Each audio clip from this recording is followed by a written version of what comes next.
Hello beautiful, কেমন আছো সবাই? Welcome back to my channel. আজকে বাড়িতে এসেই বলছে রেডি হয়ে নাও, ঘুরতে যাব। কোথায় কি যাব কিছুই বলেনি। আমিও রেডি হয়ে গেছে, আরও সত্যি বলতে কিছুই বলে না আমাকে কোথায় যাবে কি যাবে না।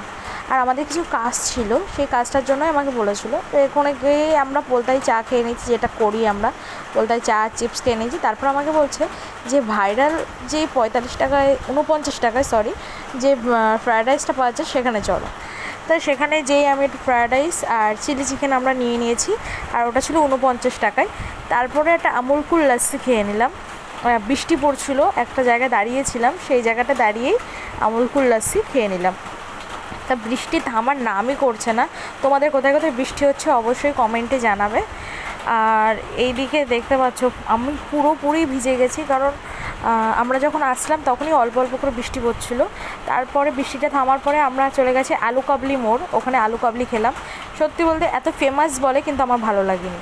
তো তারপরে আলু কাবলি খেয়ে আমরা চলে গেলাম বাড়ির দিকে। আর তখনও হালকা হালকা বৃষ্টি পড়ছিল, কিছু করার নেই, পুরোপুরি ভিজে গেছি। আমি বললাম যে চলো যাই বৃষ্টি পড়ুক না কেন, ভিজেই চলে যাই। আর কি বলবো, অসহ্য লাগে এই বৃষ্টির মধ্যে আমার কোনো জায়গায় বেরোতে। তারপর বাড়িতে চলে আসলাম, আবার তোমাদের সঙ্গে দেখা হবে নতুন একটা ভিডিও। এখনকার মতন টাটা।